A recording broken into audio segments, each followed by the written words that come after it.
పతంజలి అనే ఒక ఋషి, ఆయనే మనకి యోగ సూత్రాస్ని అందించారు. వ్యాస మహర్షి శంకరాచార్యుల మహర్షుల వాళ్ళ టైంలో వాళ్ళు ఒప్పుకున్న నెంబర్ ఆఫ్ సూత్రాస్ 195 సూత్రాస్ ఉన్నాయి యోగ సూత్రాస్ బుక్ మొత్తంలో అని వాళ్ళు. కానీ తర్వాత వచ్చిన యోగా గురువులు బీకేఎస్ అయ్యంగార్ లాంటి గురువుల అండర్స్టాండింగ్ ప్రకారంగా 196 ఉన్నాయని చెప్తూ ఉంటారు. ఈ సూత్రాస్ అన్నీ కూడా సాంస్కృతిలో ప్రతి ఒక్క మనిషికి అర్థమయ్యే రీతిలో యోగా అంటే ఏంటి, ఎక్కడి నుంచి మొదలెట్టాలి, ఎలాంటి స్థాయికి ఒక మనిషి యోగా ప్రాక్టీస్ చేస్తే వెళ్తారు అనేది చాలా చాలా ఈజీగా అర్థమయ్యేలాగా మనకి పతంజలి గారు అందులో వివరించారు.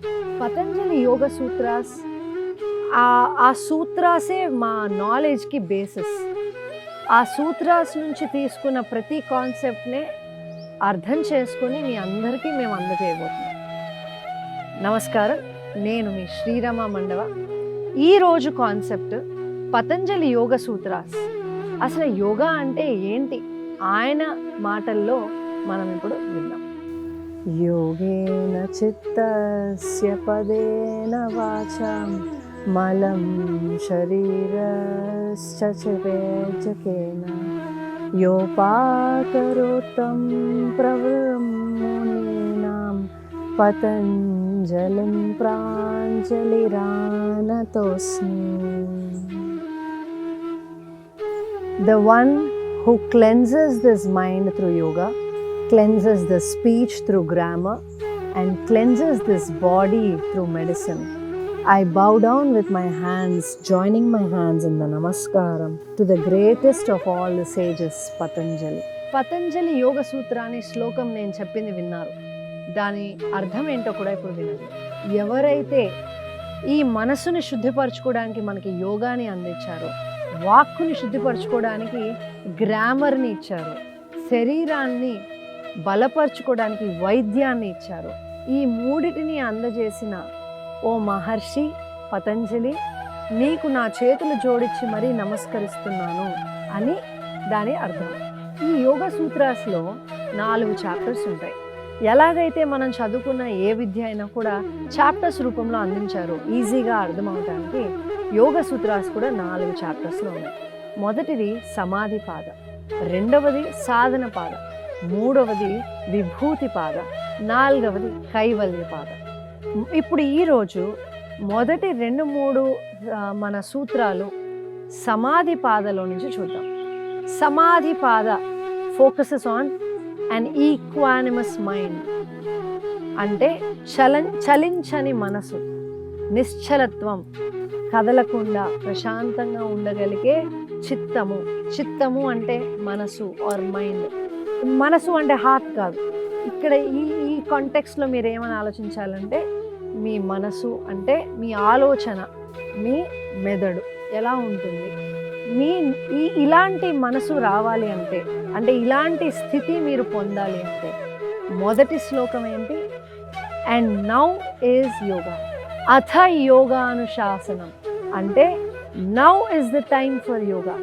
ఇప్పుడు మనకి యోగా అనేది అవసరం, ఇప్పుడు ఇది యోగా చేయాల్సిన సమయం వచ్చింది, సెల్ఫ్ డిసిప్లిన్ ఆఫ్ యోగా చేయాల్సిన సమయం ఇది అనేదే మొదటి శ్లోకం, మొదటి సూత్రం.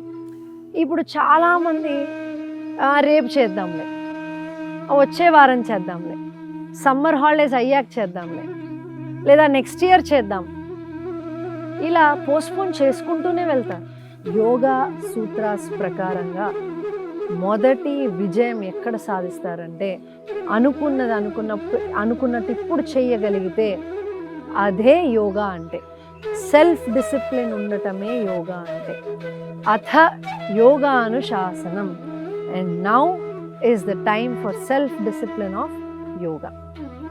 ఎప్పుడైతే ఇది మీరు మెంటల్గా ఫిక్స్ అవుతారో, యోగా అంటే ఏదో ఆసనాలు వేయటం అనే కాదు, సెల్ఫ్ డిసిప్లిన్. ఎనీథింగ్, మీరు తినే డైట్ మీద కానీ, మీరు ఎన్ని అవర్స్ వర్క్ చేస్తున్నారు, ఎన్ని అవర్స్ రెస్ట్ తీసుకుంటున్నారు, రిక్రియేషన్కి ఎంత టైం పెడుతున్నారు, పర్సనల్ రిలేషన్షిప్స్కి ఎంత టైం పెడుతున్నారు, anything in your life, How disciplined are you? This is the first step to yoga. And then, yes, only when you feel, wow, I am self-disciplined. I don't need anybody to tell anything to me. నాకు ఒకరు వచ్చి చెప్పాల్సిన అవసరం లేదు. నేను ఏం చేయగలుగుతున్నానో, నా ఆధీనంలో నా మనసు ఉంది అని ఎప్పుడైతే మీకు అనిపిస్తుందో అప్పుడు మీరు యోగా మొదలుపెట్టినట్టు. ఇది అర్థమైతే యోగ సూత్రాస్లో మొదటి సూత్రం మీకు అర్థమైనట్టు. ఇప్పుడు సమాధి పాదాలు రెండవ యోగ సూత్రం ఏంటి? యోగశ్చిత్త వృత్త నిరోధ. యోగశ్చిత్త వృత్త నిరోధ. చిత్త అంటే చెప్పాను మనసు లేదా మన మెంటల్ స్టేటస్ ఆర్ మన మైండ్. వృత్తి అంటే అడ్డంకులు అనుకోవచ్చు. అంటే cyclical actions of your mind. తెలిసినా కూడా దీనివల్ల మనకు ఉపయోగం లేదని తెలిసినా కూడా చేస్తూనే ఉంటాం. దీనివల్ల బాధ కలుగుతుందని తెలిసినా చేస్తూనే ఉంటాం. కంపల్సరీ యాక్షన్స్ అయిపోతుంటాయి కొన్ని. అంటే ఏముంది లేదు మళ్ళీ చేద్దాం. ఇలా సైక్లికల్ కంపల్సివ్ యాక్షన్స్ ఏవైతే మనం చేస్తూ ఉంటామో ఆ యాక్షన్స్ని మన మైండ్ నుంచి దూరం చేసే పాతే యోగా. అంటే యోగా వల్ల మనం ఇలా ఎడిక్ట్ అయిన వాటికి కానీ కంపల్సివ్గా ఇంకేం చేద్దాము, ఇరుక్కుపోయాం కదా, మనం ఏం చేయలేంలే అని బానిస అయిపోకుండా మనల్ని కాపాడుతుంది. మన మనస్సుని అలా నిశ్చలంగా ఉంచుతుంది. ఆ మెంటల్ స్టెబిలిటీ అనేది ఏర్పడడానికి యోగా హెల్ప్ అవుతుంది. సో ఫస్ట్ శ్లోకాకి సెకండ్ శ్లోకాకి కనెక్షన్ చూడండి. అథ యోగానుశాసనం and now is the self discipline of yoga. ఎప్పుడైతే ఈ సెల్ఫ్ డిసిప్లిన్ ఆఫ్ యోగా అనేది మనం అలవరుచుకుంటామో యోగశ్చిత్త వృత్తి నిరోధ అంటే అలవరుచుకున్న ఈ మంచి అలవాటు వల్ల మన లైఫ్లో జరిగే కొన్ని మన చేతిలో నుంచి జారిపోయే విషయాలు కొన్ని జరుగుతూనే ఉంటాయి. వాటి నుంచి మనం విముక్తులు అవ్వగలము అనేది పతంజలి రెండవ యోగ సూత్రం మనకి చాలా క్లియర్గా చెప్తుంది.